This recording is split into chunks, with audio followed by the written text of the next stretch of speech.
Hello friends, welcome back to my channel special wings. अब हम study करेंगे personal grooms and grooming and hygiene, यानी कि personal grooming क्या होता है और हाइजीन क्या होता है। So personal grooming and hygiene का मतलब होता है कि हम अपने आप की जो साफ सफाई है, क्लीनलीनेस है, उसका ध्यान रखें। ठीक है, अपने जो अपीयरेंस है, हमारे जो लुक्स हैं, उसको उस तरीके से रखें कि सामने वाले के पास सामने हम जो सामने है उसके सामने हम प्रेजेंटेबल लगे। ठीक है, और प्रोफेशनल लगे। ऐसा नहीं कि हम बहुत हैवी ड्रेसेस पहन के जा रहे हैं, कुछ ज्यादा ही शाइनी चमक-धमक पहन के जा रहे हैं अपने ऑफिशियल स्कूल में, या फिर अपने स्कूल में या कॉलेज में या फिर अपने ऑफिस के अंदर। सो हमें एक डिसेंट कपड़े पहनने, बहुत ज़्यादा neat and clean and decent बहुत ज़्यादा ज़रूरी है। ठीक है, और अपने आप की भी साफ-सफाई ज़्यादा ज़रूरी है। ये नहीं कि लड़के जो हैं उनके लंबे बाल हैं, ठीक है, प्रॉपर हेयर कट ही नहीं है, या लड़कियाँ हैं उनके बाल जो है, टीचर है अगर कोई, वो उनके जो हेयर्स ऐसे हैं कि बार-बार आँखों के सामने आ रहे हैं, तो वो बच्चे को क्या डिस्ट्रैक्ट करते हैं। बच्चे जो है फोकस नहीं कर पाते हैं। तो एक अपने आप को प्रेज़ेंटेबल रखना बहुत ज़्यादा ज़रूरी है, और ड्रेसिंग भी ऐसी होनी चाहिए, ठीक है, जो क्या है, प्रोफेशन के अकॉर्डिंग हो। ठीक है, एंड ऑल्सो ड्रेसिंग, इसके अंदर जो पर्सनल ग्रूमिंग एंड हाइजीन में क्या-क्या आ जाता है कि प्रॉपर ड्रेसअप होना, ठीक है, अपनी जो साफ-सफाई उसका ध्यान रखना और अच्छी हाइजीन का ध्यान रखना। अब है क्या इम्पोर्टेंस है, क्या ज़रूरत है इसकी? तो सबसे पहले जो इसका क्या है कि जो फर्स्ट इंप्रेशन होता है, वो बहुत ज़्यादा ज़रूरी होता है। तो जब भी इंटरव्यू के लिए जाएँगे तो हम बहुत ज़्यादा इम्पोर्टेंट है कि हम जो हमारा लुक है वो प्रेज़ेंटेबल लगे हम, ठीक है? क्योंकि क्या है कि ना, कभी-कभी हमारे जो गेस्चर्स होते हैं वो हमें बहुत कुछ बता देते हैं। सो अगर हम प्रॉपर लुक वाइज़, ठीक है, प्रेज़ेंटेबल होंगे, तो उसके भी मार्क्स ऐड ऑन होते हैं। तो डिसेंट कपड़े पहन के जाना जब भी इम्प्रेशन के टाइम पे, जब भी इंटरव्यूज़ की तरफ जाना हो हमें, ठीक है? और जब हम प्रॉपर अच्छे से ड्रेसअप होते हैं, नीट एंड क्लीन होते हैं, तो हमारा एक अंदर से ही जो है कॉन्फिडेंस बूस्ट अप होता है, ठीक है? और हम में खुद में ही एक प्रोफेशनलिज़्म आ जाता है, ठीक है? एंड ऑल्सो जब हम साफ-सफाई का ज़्यादा ध्यान रखेंगे, ठीक है? अपनी साफ-सफाई का, हाइजीन का ज़्यादा ध्यान रखेंगे, तो इससे क्या है, हम बीमार नहीं होंगे और हमारी वेल-बीइंग अच्छी रहेगी, ठीक है? अब एक्सपेक्टेशंस क्या-क्या रखते हैं हम कि प्रॉपर अच्छे साफ-सुथरे धुले हुए कपड़े हों, ठीक है? बाल जो बंधे हों, अगर लड़को या लड़की हो के किसी के भी बाल लंबे हैं तो वो बाल बाँध रखे हों, ज़्यादा ओपन हेयर्स ना हो, और अगर ओपन हेयर्स हैं भी तो ऐसे ना हो कि ज़्यादा ही बिखरे हों, प्रॉपर टाइड हों, ठीक है? ब्रश टीथ हो, अपने जो नेल्स हैं कटेड हों, और अच्छे से कोई परफ्यूम या कोई एक अच्छा डियो लगा रखा हो। तो ज़्यादा डियो भी ऐसा नहीं कि ज़्यादा ही बहुत वाइब्रेंट हो, कलर्स पहन रखे हो आपने, और डियो भी ऐसा ना हो कि बहुत ज़्यादा ही इसमें से स्मेल आ रही हो। एक सूदिंग सी अच्छी सी स्मेल आनी चाहिए, ठीक है? जैसे कि वियरिंग एक आयरन कपड़े, मतलब आयरन किए हुए कपड़े पहनना, ठीक है? कॉम्ब किए हुए बाल कॉम्ब करके आना जब भी हम इंटरव्यू से पहले आए, ठीक है? अब है बिल्डिंग माय रिज्यूमे, यानी कि अब आप जब रिज्यूमे बनाएँगे तो रिज्यूमे कैसा होना चाहिए? रिज्यूमे ऐसा हो जो आपकी सारी जो समरी हो एक तरह से एजुकेशन की, स्किल्स की, एक्सपीरियंस की, अचीवमेंट की, जब आप अप्लाई करने के लिए जा रहे हो जॉब पे, है ना? अब क्या नीड है, क्या इम्पोर्टेंस है इसकी? सो तो ये हमें क्या करती है, एम्प्लॉयर्स को ये हमें इंट्रोड्यूस कर देती है एम्प्लॉयर्स के सामने इंटरव्यू से पहले ही, है ना? इंटरव्यूअर्स के सामने हमारी सारी इन्फॉर्मेशन होती है कि क्या हम हैं, हमारे बारे में सारी इन्फॉर्मेशन हो जाती है इंटरव्यूअर्स के पास में, ठीक है? और जब जब रिज्यूमे हमारा बहुत अच्छा होगा तो उससे क्या है कि हमारे सिलेक्शन होने के चांसेस भी बहुत ज़्यादा अच्छे होंगे, कि हमने इतने अच्छे से प्रेज़ेंट कर रखा है खुद को रिज्यूमे में ही, तो हमारा वर्क भी बहुत अच्छा होगा, एफिशिएंट होंगे हम, ठीक है? और क्या है, ये हमें जो है प्रोफेशनलिज्म और सेल्फ अवेयरनेस भी दिलाता है कौन, रिज्यूमे।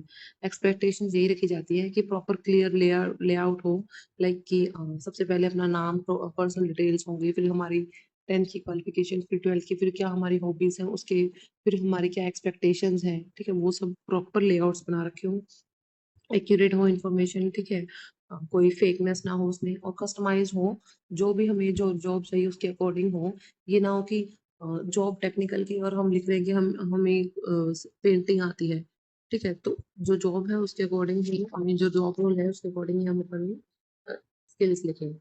एग्जाम्पल है कि अगर कहीं कंप्यूटर स्किल्स चाहिए, साइन लैंग्वेज नॉलेज चाहिए, ठीक है, या फिर इंटर्नशिप एक्सपीरियंस चाहिए रिज्यूमे में, तो हम उसके लिए हम क्या है, स्पेशल स्कूल में अगर हमें जॉब चाहिए तो हम हमारी computer skills, sign language knowledge, या फिर कोई इंटर्नशिप किया उसका एक्सपीरियंस लिखेंगे, ठीक है, जो स्पेशल से रिलेटेड है, स्कूल एजुकेशन से रिलेटेड है, तो वो सारी स्किल्स लिखेंगे हम इसमें, ठीक है, ना कि हम इसमें लिखेंगे हमें गाड़ी चलानी, तो गाड़ी चलाने से क्या मतलब है यहाँ पे, हमें यहाँ पे जो स्किल्स एम्प्लॉय जो जॉब है हमारी उसके लिए ज़रूरी है, एम्प्लॉयर्स को जो नीड है, उसके अकॉर्डिंग ही हम लिखेंगे।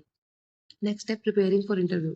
अब इंटरव्यू के लिए तैयार कैसे होना है? तो इसमें क्या है कि कंपनी के बारे में सारी इन्फॉर्मेशन रखना, जहाँ आप जा रहे हैं, ठीक है? एम्प्लॉयर्स की जो है फैकल्टी है जो उसके बारे में, ठीक है? और जो भी कॉमन क्वेश्चन होते हैं उसको बार-बार प्रैक्टिस करना, ठीक है? और जो डॉक्यूमेंट्स चाहिए अपने रिज्यूमे है प्रॉपर प्रिपेयर करके रखना उसको। अब क्या नीड है इसकी? इससे क्या है हमारे नर्वस नहीं होंगे हम एक तो एंड टाइम पे, ठीक है? और कॉन्फिडेंस हमारा बूस्ट अप होगा, कॉन्फिडेंस आएगा हम में, ठीक है? और हम जो है क्वेश्चंस को और अच्छे से क्लियरली और प्रोफेशनल तरीके से हम रिस्पॉन्स कर सकेंगे। एक्सपेक्टेशन ये रखी जाती है कि हम टाइम से पहुँचे, प्रॉपर ड्रेस अप हों, कॉन्फिडेंट हो और कम्युनिकेशन हमारा स्मूथ रहे, ठीक है? एग्ज़ाम्पल ये है कि जैसे टेल मी अबाउट योरसेल्फ कोई क्वेश्चन पूछता है, तो हम इसकी बार-बार प्रैक्टिस कर लें ताकि हम इसको अच्छे से हम आंसर दे सकें जब हमारा इंटरव्यूअर्स हमसे पूछे, ठीक है? अपने रिज़्यूमे को अच्छे से पढ़ना, उसको अच्छे से अरेंज करके उसको पढ़ना ये भी बहुत ज़रूरी है और सारे सर्टिफ़िकेट्स को सीरीज़ वाइज़ लगाना लाइक पहले 10th की, फिर 12th की, फिर आपने जो ग्रेजुएशन की है उसकी, फिर आपने जो मास्टर्स की है या डिप्लोमा किया है उसकी। सो इस तरीके से अपना सीरीज़ में लगाना।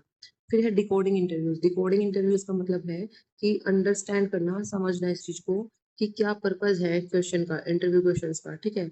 और जो इंटरव्यूअर है, क्या कहना चाहता है, क्या पूछना क्या टेस्ट करना चाहता है, वो चीज़ करना। मतलब कि किस भाव से इंटरव्यूअर ने क्वेश्चन पूछा है और वो हमसे क्या चीज़ निकलवाना चाहते हैं, क्या चीज़ हमारी जानना चाहते हैं, इस चीज़ को समझ आता है डिकोडिंग इंटरव्यू। ये नहीं कि वहाँ पे भोंदू की तरह वो कुछ पूछ रहे हैं, हम जवाब कुछ और दे रहे हैं।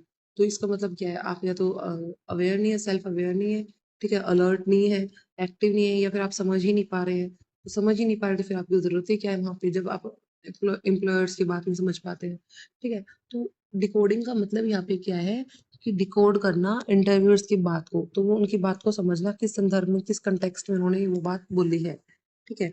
सो क्या इम्पोर्टेंस है, क्या नीड है इसकी? इसकी नीड इसीलिए है कि हम जो है हमारा आंसर जो है टारगेटेड देंगे एक और थॉटफुल मैनर में देंगे। यानी कि आंसर जो हमारा जो क्वेश्चन है उसके कॉन्टेक्स्ट में जिस कॉन्टेक्स्ट में पूछा उस कॉन्टेक्स्ट में ही हम आंसर हमारा देंगे तैयार करके, ठीक है? और इससे क्या है हमारे चांसेस है सिलेक्शन के वो ज़्यादा हो जाएँगे। एक्सपेक्टेशन यही है कि इंटरव्यू के टाइम पे हम ऑनेस्टी रखें, क्लैरिटी रखें अपने थॉट्स में और विचारों में, ठीक है? सेंटेंसेस में भी क्लैरिटी हो, ठीक है? और पॉजिटिव एटीट्यूड रखना वहाँ पे और उनकी जो बात है वो बहुत ध्यान से सुननी है। ये नहीं कि ध्यान हमारा बाहर है, तो हम ज़्यादा ही ओवर नर्वस हो रहे हैं, ओवर एक्साइटेड हो रखे हैं। जैसे एग्ज़ाम्पल है अगर कोई पूछता है कि आप स्ट्रेस को हैंडल कैसे करते हैं? सो उनका कहने का मतलब है कि हमारे स्किल्स के बारे में है कि वो हम स्ट्रेस को कैसे मैनेज करते हैं, तो हमें उनको आंसर देना होगा। तो ऐसा बताना होगा हम स्ट्रेस को कैसे हैंडल करते हैं। ये नहीं बोलना वहाँ पे कि मुझे तो स्ट्रेस होता ही नहीं। अब ऐसा तो हो नहीं सकता आपको स्ट्रेस ना हो क्योंकि काम होगा, कहीं कुछ आप सीख रहे हो, वो स्ट्रेस तो होता ही है। तो वो किस संदर्भ में आप वो पूछना चाहते हैं, उनके कहने का मतलब है कि अगर कभी वर्कलोड ज़्यादा हो जाए, तो आप कैसे स्ट्रेस को डील करेंगे या फिर क्विट कर देंगे जॉब को एंड टाइम पे। उनका कहने का मतलब यही है। अब है हैंडलिंग रिजेक्शन एंड फेलियर। अब है कि रिजेक्शन और फेलियर को कैसे हैंडल करना है। इसका मतलब है कि जॉब रिजेक्शन को एक्सेप्ट करना, ठीक है? और फेलियर्स को पॉजिटिवली लेकर चलना, ताकि क्या है और उनको जो हमारे फेलियर्स और रिजेक्शंस हुए उनको हम एज़ अ अपॉर्च्युनिटी देखें, ठीक है? ताकि हम खुद को इम्प्रूव कर सकें। ये चीज़ देखना कि क्या है हैंडल करना है रिजेक्शन और फेलियर को। इसकी नीड क्या है, क्या ज़रूरत है इसकी? इससे क्या होगा कि हमारी जो मेंटल स्ट्रेंथ है वो इम्प्रूव होगी, ठीक है? एंड ऑल्सो हम जो है लगातार सीखते रहेंगे और हमारी डेवलपमेंट होती रहेगी। एक्सपेक्टेशंस यही रखी जाती है कि हम मोटिवेट होते रहें बार-बार, ठीक है? हमारी मिस्टेक्स को एनालाइज़ करें, देखें कि क्या गलती है, क्या हम सुधार कर सकते हैं, उसमें इम्प्रूवमेंट कर सकते हैं, ठीक है? और जो नेक्स्ट स्टेप है हम उनको प्लान करें, ठीक है? प्रॉपर। अब एग्ज़ाम्पल है कि अगर हमें कोई जॉब से निकाल दिया या हमें कोई रिजेक्ट कर देता है, तो हम शॉर्ट कोर्स जॉइन कर सकते हैं ताकि हम हमारी स्किल्स को और अपग्रेड करें और फिर से ट्राई करें। वह इंडस्ट्री विज़िट का मतलब है कि जब कोई एक्चुअल जहाँ पे काम चल रहा हो, वर्क प्लेस हो वहाँ पे जाके वो ऑब्ज़र्व करे, सीखे कि कैसे प्रोफ़ेशनल वर्क्स करते हैं, ठीक है? इसकी इम्पोर्टेंस क्या है? इम्पोर्टेंस इसकी यही है कि इससे बच्चे जो है प्रैक्टिकल थिंकिंग आ जाएगी बच्चे में कि कैसे काम होता है, क्या वर्क एनवायरनमेंट होता है, ठीक है? क्या नीड्स होती हैं, कैसे उनको प्रोफ़ेशनलिज़्म कैसा होता है, कैसे हमें बिहेव किया जाता है, कैसे एक्ट किया जाता है, क्या उनकी कार्यशैली रहती है, ठीक है?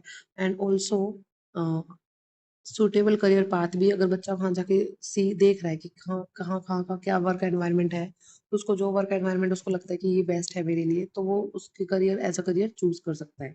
एक्सपेक्टेशन यही रखा जाता है कि पंक्चुअल रहे, बच्चा जो है ऑब्ज़र्व कर अच्छे से करे, ध्यान से करे, केयरफुली करे, ठीक है? और जो क्वेश्चन्स उसके माइंड में आ रहे हैं वो रिलेवेंट क्वेश्चन्स जो हों, यानी कि ठीक-ठाक क्वेश्चन जो उपयुक्त मतलब सही क्वेश्चंस हों, ये ना हो कि बेतुकी बात हो, बेतुकी क्वेश्चंस हो।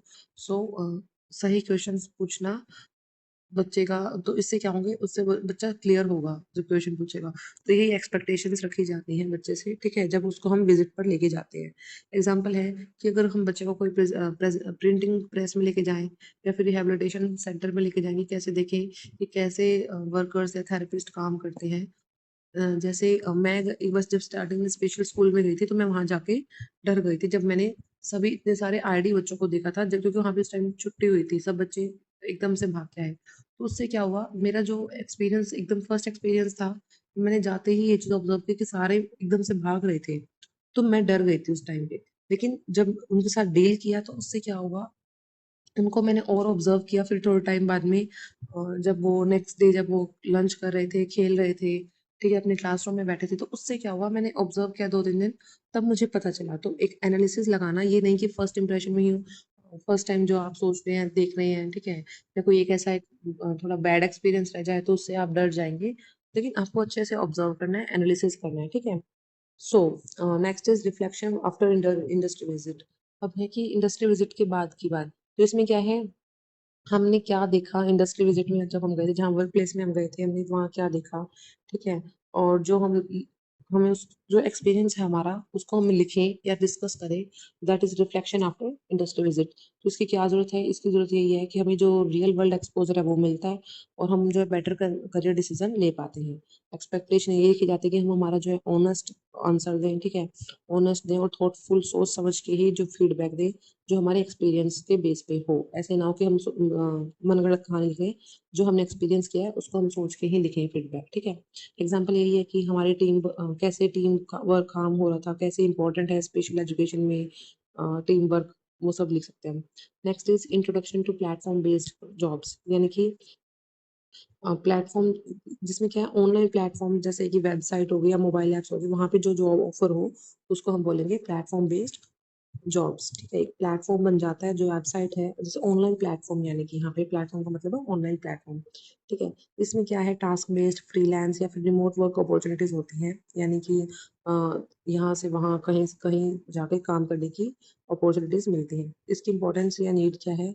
इससे क्या है कि हमें फ्लेक्सिबल काम मिलता है और वर्क फ्रॉम होम मिल जाता है, ठीक है? और हमारी जो ट्रेडिशनल एम्प्लॉयमेंट थी कि भई हम बाहर जाके कोई बैग उठा के अपना ऑफ़िस में जा रहा है, फिर काम करके शाम को 5 बजे आ रहा है, तो वो चीज़ हट जाती है, ठीक है? जो ट्रेडिशनल हमारा एम्प्लॉयमेंट का था, उसको हम और ब्रॉड बना सकते हैं, ठीक है? और फ्लेक्सिबिलिटी भी रहती है टाइम में भी।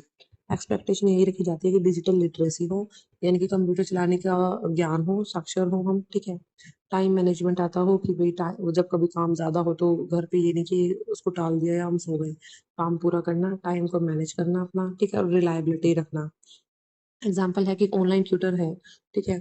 कोई या फिर कोई डाटा एंट्री करता है कोई घर से, तो उसका काम प्रॉपर टाइम पे हो, जैसे वो फ्रीलांसर यूज़ या फिर अपवर्क यूज़ करके कर सकता है।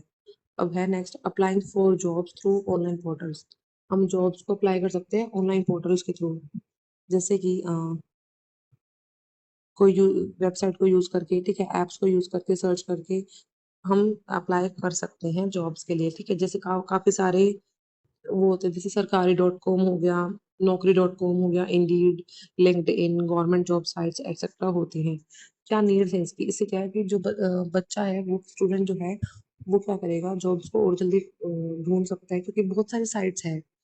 जैसे एसएससी की अलग होगी, एचएसएससी की अलग होगी, पीएसएससी की अलग होगी, ठीक है? एमएसएससी की, तो सबकी अपनी-अपनी साइट्स हो जाती है, तो वो बहुत ज़्यादा हो जाता है, तो सारी जॉब्स का एक साइट पे मिल जाता है ना?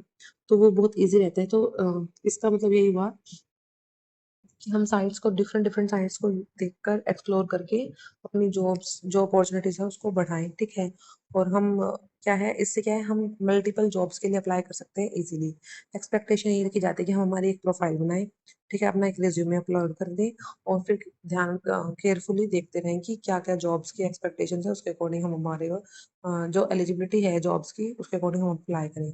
जैसे कि कोई एग्ज़ाम्पल है कि लिंक्डइन में हम हमारा वो बना दिया, अकाउंट बना दिया, तो जो भी जॉब अपॉर्च्युनिटीज़ होगी हमें वहाँ वो दिखती रहेगी, ठीक है?